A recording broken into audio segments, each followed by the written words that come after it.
வணக்கம். அன்பார்ந்த உறுப்பினர்களை, கடந்த காணொளியில் நாம் துறைவழி நடவடிக்கை மற்றும் கிரிமினல் வழக்குகளுக்கான வேறுபாடுகள் என்னென்ன என்பதை கவனித்தோம். இந்த காணொளியில் நமக்கு அளிக்கப்படக்கூடிய தண்டனைகள் என்ன, அவை எவ்வாறு நம் மீது பாதிப்புகளை ஏற்படுத்துகிறது என்பதையெல்லாம் இந்த காணொளியில் பார்க்க போகிறோம். முதலில் மேஜர் பெனால்டி என்று விதி 8 கீழாக Tamil Nadu civil services discipline appeal ரூல்ஸில் 8வது விதியின் கீழாக வரையறுக்கப்பட்டுள்ள மேஜர் பெனால்ட்டி அப்படின்னு சொன்னால் அது first dismissal from service, removal from service, compulsory retirement, reduction in rank. இதுதான் மேஜர் பெனால்ட்டியில் வரக்கூடியது. டிஸ்மிசல் ஃப்ரம் சர்வீஸ் அப்படின்னு போட்டாங்கன்னா பணி இழப்பு, அதுக்கு பிறகு நம்ம மீண்டும் எந்த பணிக்கும் போக முடியாது. அதே மாதிரி பணி ஓய்வு ஊதியம் கிடையாது. இது ரெண்டும் மேஜர் மைனஸ் டிஸ்மிசல் ஃப்ரம் சர்வீஸில். ஆனால் இவருடைய ஒரு பொது வருங்கால வைப்பு நிதி ஜிபிஎஃப், சிறப்பு வருங்கால வைப்பு நிதி ஸ்பெஷல் ப்ராவிடன்ட் ஃபண்டு, அதே போலவே ஈட்டிய விடுப்பு ஒப்படைப்பு encashment of earned leave and private affairs ஆகியவற்றை அவருக்கு அளிக்க வேண்டும். ஸோ தி பெனால்ட்டி அப்படின்னு பார்த்தீங்கன்னா, we cannot go for a fresh recruitment or service, one. Second one is no pension discharge deferred, right. ஆனால் என்னுடைய சொந்த சேமிப்பான encashment of earned leave, GPF, special PF அதெல்லாமே எனக்கு கொடுத்து விட வேண்டும், அந்த ஊழியருக்கு கொடுத்து விட வேண்டும். இதே ப்ரொவிஷன் ரிமூவல் ஃப்ரம் சர்வீஸுக்கும்.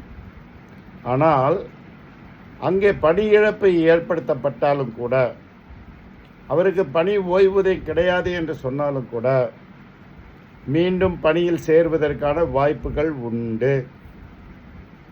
மறுபடியும் டிஎன்பிஎஸ்சி எக்ஸாம் எதெல்லாம் இல்லைன்னா எம்ப்ளாய்மெண்ட் மூலம் ஏதாவது ஒரு வேலைக்கு போக முடியும். இவருக்கும் இவருடைய வருங்கால சேமிப்பு தொகைகள் GPF, special PF, encashment of earned leave, அந்த பணப்பயன்களை கொடுத்து விட வேண்டும். அதை நீங்கள் நிராகரிப்பதற்கு உங்களுக்கு அதிகாரம் கிடையாது. ஆனால் இப்போது அரசாங்கம் தன்னுடைய அரசு ஆணை நிலை எண் 100 ஹெச்ஆர்எம் டிபார்ட்மெண்ட் டேட்டட் 7/9/2022 மொத்தமாக ஒரு தவறான ஆணை பிறப்பிக்கப்பட்டுள்ளது. அது என்னவென்றால், ஒரு அரசு ஊழியர் அரசாங்கத்தால் ஓய்வு பெற அனுமதிக்கப்படவில்லை என்றால், either he is placed under suspension or he is dismissed or removed from service, அவருக்கு எந்த பணப்பயனும் அளிக்கப்படாது, including GPF, special PF and encashment of earned leave. இது தவறு. இந்த தவறான ஆணையை எந்த சங்கமும், ஆசிரியர் சங்கமோ அரசு ஊழியர்கள் சங்கமோ அரசாங்கத்து நீதிமன்றத்தில் வழக்கு தொடுத்து ஆட்சேபனை தெரிவிக்கவில்லை. Accept one person who has filed a WP before the Honorable High Court Madras chief கோர்ட்டில் பெண்டிங் இருக்குது. இப்போ 4th பெஞ்சில் வந்துட்டு இருக்குது. சரி, 3வது தண்டனை என்ன என்றால், கம்பல்சரி ரிட்டையர்மெண்ட்,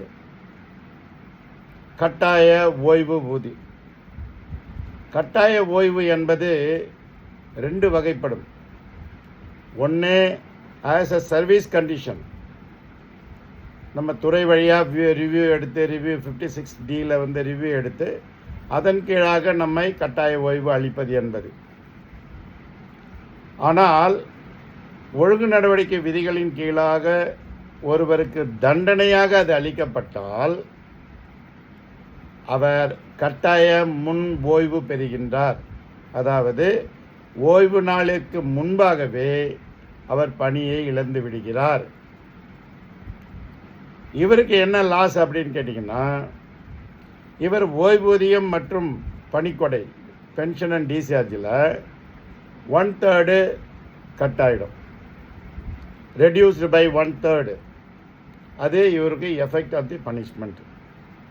ஆனால் இதிலேயும் இவர் மீண்டும் ஒரு புதிதாக ஒரு பணியில் போய் சேர்வதற்கு எந்த விதமான தடையும் இல்லை. இவருக்கும் GPF, special PF, encashment of earned leave அனைத்தும் கொடுக்கப்பட வேண்டும். எனவே இந்த 3 நிகழ்வுகளிலும் நன்றாக நினைவில் வைத்துக் கொள்ளுங்கள். தற்போதைய அரசு ஆணை நிலை எண் 100 HRM டிபார்ட்மெண்ட் நாள் 7/9/2022 படி எந்த விதமான இவருடைய தனிப்பட்ட சேமிப்புகளை கூட தர மாட்டார்கள். ரைட். அடுத்த punishment, major punishment, reduction in rank. பணி இறக்கம் என்பது ஒரு குறிப்பிட்ட காலத்திற்கு அல்லது என்டையர் சர்வீஸ் பீரியடுக்கு 2 விதத்திலையும் போடுவாங்க. குறிப்பிட்ட காலத்திற்கு என்றதுதான் சரியான தண்டனை. பணிக்காலம் முழுமைக்கும் அப்படி என்று சொன்னால் அது நீதிமன்றத்தில் தடை செய்யப்பட்டுவிடும்.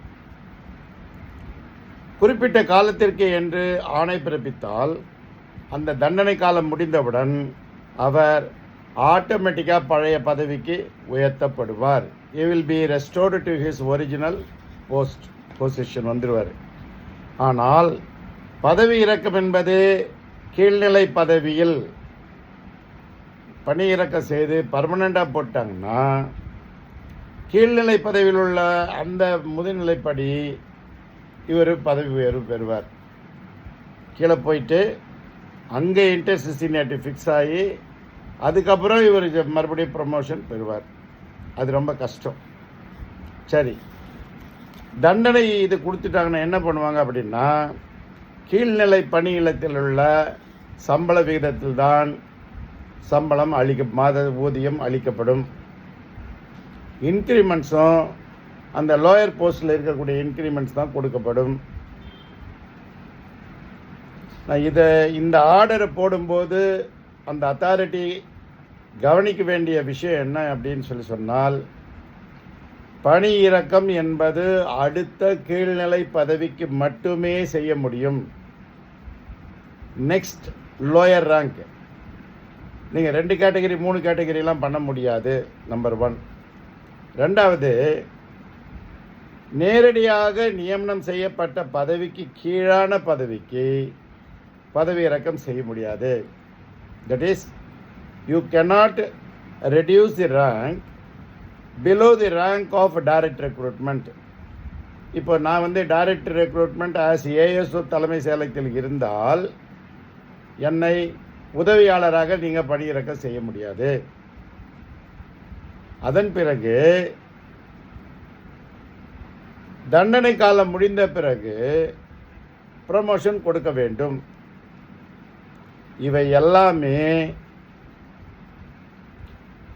தி அப்பாயிண்டிங் அத்தாரிட்டி நிலைக்கு கீழே இருக்கக்கூடிய அலுவலர்கள் ஆணையிட முடியாது.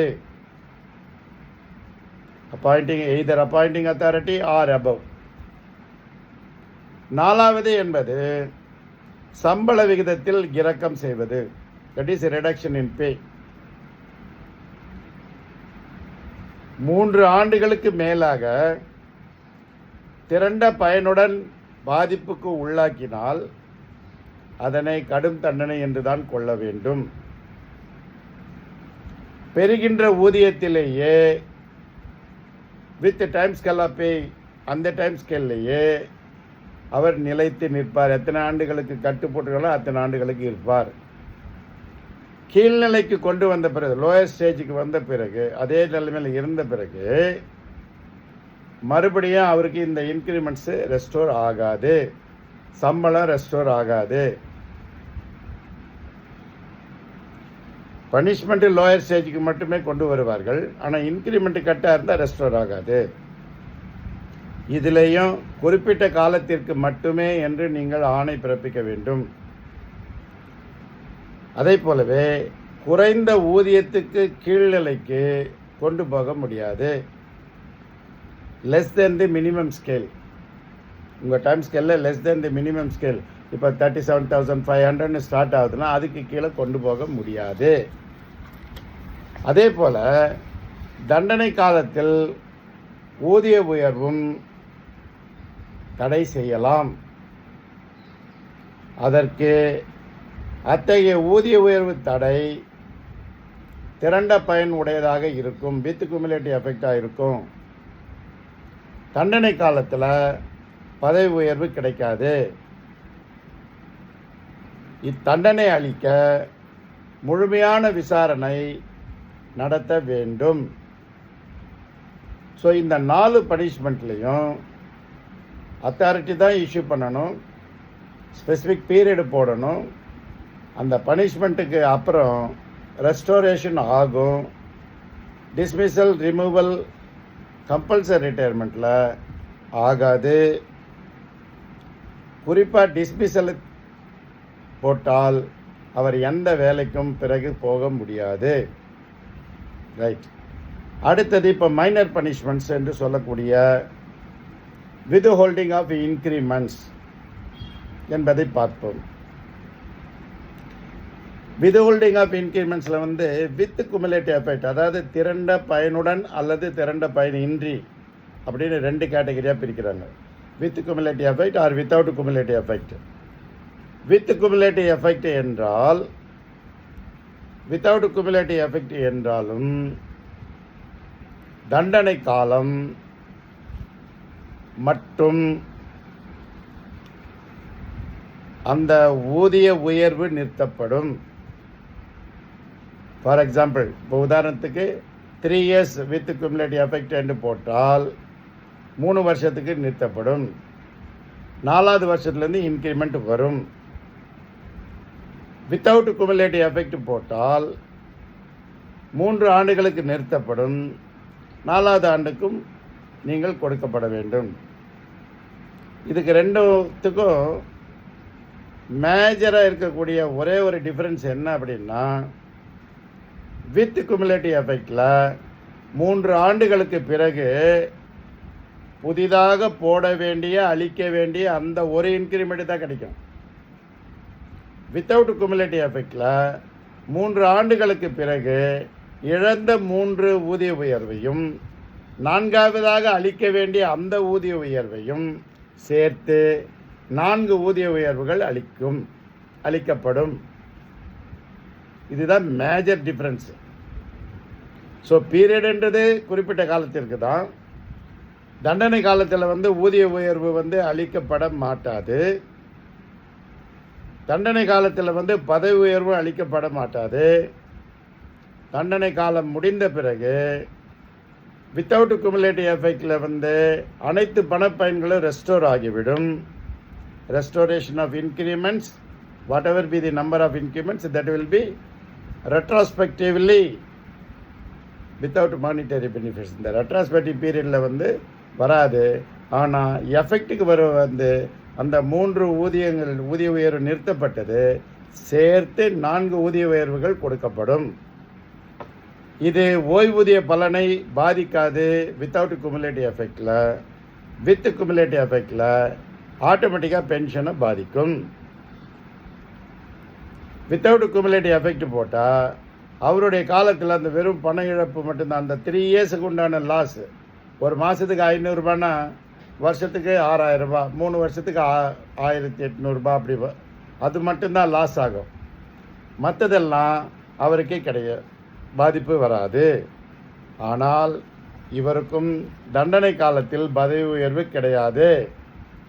இவருக்கும் தண்டனை காலத்தில் பதவி உயர்வு கிடையாது. 3 ஆண்டு கால ஊதிய உயர்வு என்ற அளவில் மட்டுமே, அதுவும் வித்தவுட் குமுலேட்டிவ் எஃபெக்ட் இருந்தால் மட்டுமே விசாரணை தேவையில்லை. இல்லை என்றால் 17A போட்டாலும் அந்த தண்டனை கொடுக்க முடியாது, அல்லது நேர்முக விசாரணை தேவை. அதுக்கு 17B ப்ரொசீடிங்ஸை ஃபாலோ பண்ணணும். 3 ஆண்டுகளுக்கு மேலாக ஊதிய உயர்வினை நிறுத்தி வைத்து தண்டனை அளிக்க வேண்டும் என்றால் 17Bயில் குறிப்பிட்டுள்ளவாறு நேர்முக விசாரணை நடத்த வேண்டும். சரி, இப்போ திரண்ட பயனுடன் வித் குமுலேட்டிவ் எஃபெக்ட் கொடுத்தா என்ன ஆகும் அப்படின்னா, அந்த ஊதிய உயர்வு நிறுத்தி வைத்த காலத்திற்கு பிறகு, அதுலேயும் ஸ்பெசிஃபிக் பீரியட் தான், 3 வருஷம்னா 3 வருஷத்தில் நிறுத்துவாங்க. குறிப்பிட்ட காலத்திற்கு என்றாலும் அந்த தண்டனை முடிந்தவுடன் அந்த ஊதிய உயர்வுகள் மீண்டும் அளிக்கப்பட மாட்டாது. will not be restored. ஊதிய உயர்வுகள் இழந்தது தான். இதன் மூலம் அடுத்த பதவியிலும் கூட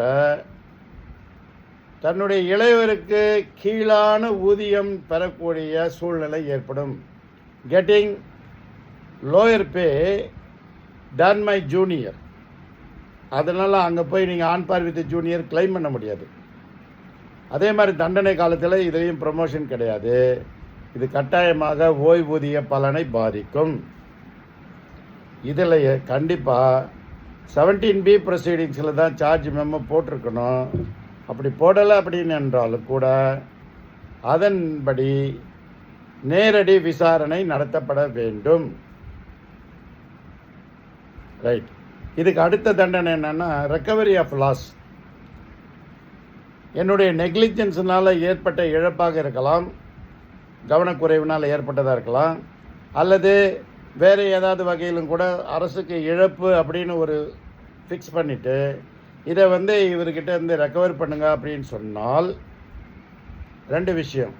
ஒன்று, இழப்பு என்று அறைவு பண்ண அந்த தொகைக்கு மேலாக நீங்கள் பிடித்தம் செய்ய முடியாது. 2வது, அந்த இழப்பு தொகையினுடைய ஒரு பகுதியாக இருக்கலாம், பார்ட் ஆஃப் லாஸ். அதே போல் இழப்பை ஒரே முறையில் அல்லது தவணை முறைகளில் காலம் குறிப்பிட்டு பிடித்தம் செய்யலாம். Equal installments for 12 months or 24 months அந்த மாதிரி போடலாம். தவணை முறைகளில் பிடித்தம் செய்யும்படி ஆணையிட்டு விட்டால் மொத்தமாக திருப்பி கட்டிவிட்டு உங்களுடைய தண்டனையை நீக்கிக் கொள்ள முடியாது. பிடித்தம் செய்யப்படும் காலம் முழுமைக்கும் பதவி உயர்வு கிடையாது. இதுதான் ரெக்கவரி. அது மைனர் பெனால்ட்டின்னு சொன்னாலும் கூட ப்ரொமோஷன் கிடையாது. சரி, பதவி உயர்வை நிறுத்தி வைக்கிறது, stop withholding of promotion அப்படின்னு சொன்னால் என்ன பண்ணுறது? ஏன்னா இது சில விதிமுறைகள். இப்போ நம்ம Tamil Nadu municipal corporation service rules 1996 17B proceedings இருந்தாலும் ப்ரொமோஷன் கொடுக்கணும், unless the withholding of promotion is ordered அப்படின்னு இருக்குது. அந்த மாதிரி வித்ஹோல்டிங் என்னென்னா குறிப்பிட்ட காலத்திற்கு மட்டுமே செய்ய முடியும், உங்கள் பதவி உயர்வு நிறுத்தி வைக்க முடியும். தண்டனைக்குரிய காலத்தில் பதவி உயர்வு பெறாத ஒருவருக்கு தண்டனை வழங்கக்கூடாது. இப்போ ப்ரமோஷன் கிடைக்காத ஒருத்தருக்கு, அவருக்கு இன்னும் 10 வருஷம் கழிச்சு தான் ப்ரமோஷன் வருது, அவருக்கு நீங்கள் வித்ஹோல்டிங் ஆஃப் ப்ரமோஷன் போட முடியாது.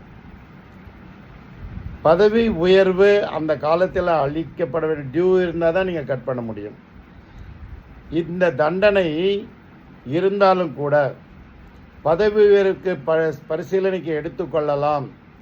தேர்வு பெற்றால் தண்டனை காலம் பிறகு பதவி உயர்வை அளிக்கலாம். ஆனால் அவருடைய சம்பளம், பதவியில் பணிமூப்பு ஆகியவை பதவி உயர்வு அளிக்கும் நாளிலிருந்து மட்டுமே கிடைக்கும். ஸோ இவருக்கு இந்த பனிஷ்மெண்ட் ரிடக்ஷன் இன் ரேங்க் ப்ரமோஷனில் போட்டாங்கன்னா, stoppage of promotion, withholding of promotion போட்டாங்கன்னா அவருடைய சீனியாரிட்டியும் அவருடைய ப்ரமோஷனும் அந்த டேட்லேருந்து மறுபடியும் ரெஸ்டோர் ஆகும். அதுக்குள்ளே ஜூனியர்ஸ் போனாங்கன்னா போனது தான். ரைட்டு. அடுத்தது ரொம்ப மைனர் பனிஷ்மெண்ட் என்னென்னா சென்ஷூர், கண்டனம் அப்படின்னு சொல்லிடுவாங்க. நபருக்கு தண்டனைக்குரிய நபர் அல்லாதவர் அல்லது தண்டனை வழங்க ஒழுங்கு நடவடிக்கை அலுவலர் விரும்பாத நிலையில் அவர் மீது ஒழுங்கு நடவடிக்கை எடுத்த நடவடிக்கையில் அளிக்கப்படக்கூடிய குறைந்தபட்ச தண்டனை ஆகும். இந்த குறைந்தபட்ச தண்டனையை பணி இழப்பு, பணித்தகுதி, பதவி இறக்க தண்டனை இல்லை என்றாலும் கூட, இதெல்லாம் இந்த மேஜர் பெனால்ட்டியில் வரக்கூடிய லாஸ்லாம் இல்லைன்னா கூட, நம்ம ரூலில் என்ன போட்டிருக்காங்க, இப்போ போட்டிருக்க ஆக்ட்லேயும் பதவி உயர்வு 1 வருஷத்துக்கு நிறுத்தி வைக்கப்படும். அதனை பணிப்பதிவேட்டிலும் பதிவு செய்யப்படும். எஸ்ஆர்லையும் என்ட்ரி போடுவாங்க.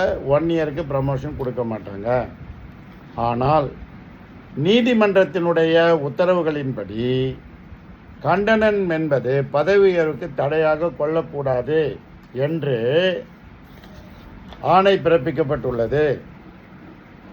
நம்ம தலைமை செயலகத்தினுடைய ஒரு ஊழியர் D Daniel versus the secretary to government P&R department போட்ட வழக்கில் WP நம்பர் 15442 ஆஃப் 2009 அந்த வழக்கில் 24/11/2009 அன்று அளித்த தீர்ப்பில் சென்சூர் வழங்கப்பட்டாலும் அதை தடையாக வைத்துக்கொண்டு அவருக்கு பதவி உயர்வு மறுக்கக்கூடாது என்று ஆணை பிறப்பிக்கப்பட்டுள்ளது என்பதனை உறுப்பினர்கள் கவனத்தில் கொள்ள வேண்டும்.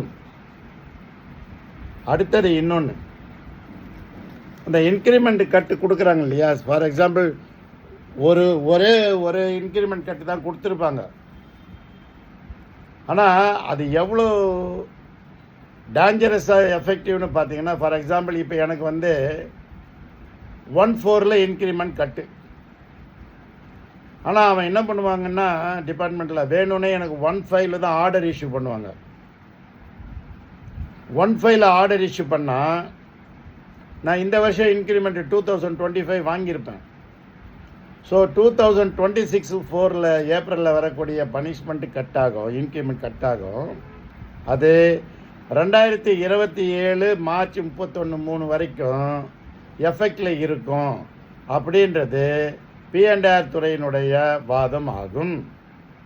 ஆனால் நீதிமன்றம் ஏற்கனவே ஒரு தீர்ப்பில் சொல்லியிருக்காங்க. Joseph versus the DIG of Tiruchirappalli, Joseph versus the DIG of police Tiruchirappalli, அந்த கேஸில் மதுரை பெஞ்சில் டிசைட் பண்ண அந்த கேஸில் WP நம்பர் 6295 ஆஃப் 2011 டேட்டட் 22/8/2013 அந்த வழக்கில் தெளிவாக ஒரு ஆணை பிறப்பிக்கப்பட்டுள்ளது. அதாவது தண்டனை என்பது அந்த ஆணை பிறப்பிக்கப்பட்ட நாளிலிருந்து எஃபெக்ட்டுக்கு வந்துடும். It is not from the date of increment. The authority cannot extend the period of punishment beyond the period of punishment. இப்போ நல்ல ஞாபகத்தில் மே மாதம் இப்போ எனக்கு போடுறாருன்னா அடுத்த வருஷம் ஏப்ரலோட முடிஞ்சிடும். அப்போது அந்த 12 மாதம் அப்படின்றது என்னைக்கு ஆணை பிறப்பிக்கப்படுகிறதோ அந்த தேதியிலேருந்து 12 மாதம் கவுண்டிங் ஆகிடும். அதுதான் அந்த ஆணையினுடைய. You cannot go beyond that period. இப்போ நான் சொன்ன முதல்ல நிகழ்வில் தலைமை செயலகத்தினுடைய P&R டிபார்ட்மெண்ட்டினுடைய கிளாரிஃபிகேஷன் என்ன போட்டாங்கன்னா, ஒரிஜினலாக ஜட்ஜு போட்ட மாதிரி தான் இருந்துச்சு. அந்த ரூலை இவங்க மாடிஃபை பண்ணாங்க. என்ன பண்ணாங்கன்னா, from the date of increment and not from the date of ஆர்டர்னு போட்டாங்க. ஜட்ஜி இல்லை நீங்கள் டேட் ஆஃப் இன்க்ரிமெண்ட்னு வச்சுன்னா 3 வருஷம், அப்புறம் 1 வருஷம் செக் பீரியடு, அப்படியே 4-5 வருஷத்துக்கு ஒரு இன்க்ரிமெண்ட்டை வச்சு 4 வருஷத்துக்கு ஓச்சிடுவீங்க.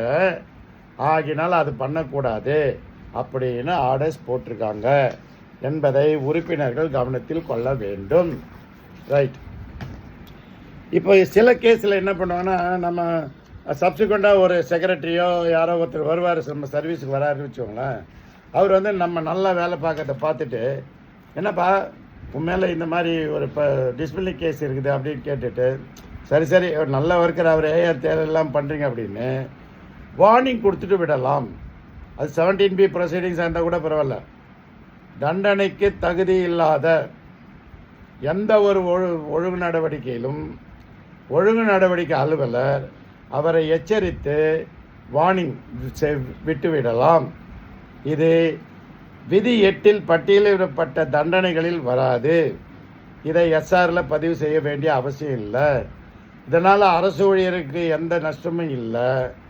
பதவி உயர்வில் கண்டிப்பாக கொடுக்கணும், தடைப்பட செய்யக்கூடாது. எதிர்கால பணித்திறமை இருக்கு இல்லையா, தட் இஸ் இவர் எஸ்ஆர் இதில் சர்வீஸ் ரெக்கார்டு, அதில் ஆய்வு செய்யும்போது மட்டும் இது கவனத்தில் எடுத்துக்கொள்ளப்படும். இவர் ஏற்கனவே 2-3 தடவை வார்னிங் வாங்கியிருக்கிறாரு அப்படின்னு சொல்லி எடுத்தாங்கன்னா அப்போ இது கவனத்தில் எடுத்துக்கொள்ளப்படும். இவை தான் தண்டனைகள், நமக்கான தண்டனைகள், major punishment and minor penalties. Right. இப்போ அடுத்தது நம்ம என்ன பார்க்க போகிறோம் அப்படின்னா, இந்த பனிஷ்மெண்ட்ஸுனுடைய எஃபெக்ட் என்ன, ஒரு பனிஷ்மெண்ட் கொடுத்தாங்கன்னா அதனுடைய எஃபெக்ட் என்ன, இதை நாம் அடுத்த காணொளியில் பார்க்கலாம். நன்றி, வணக்கம்.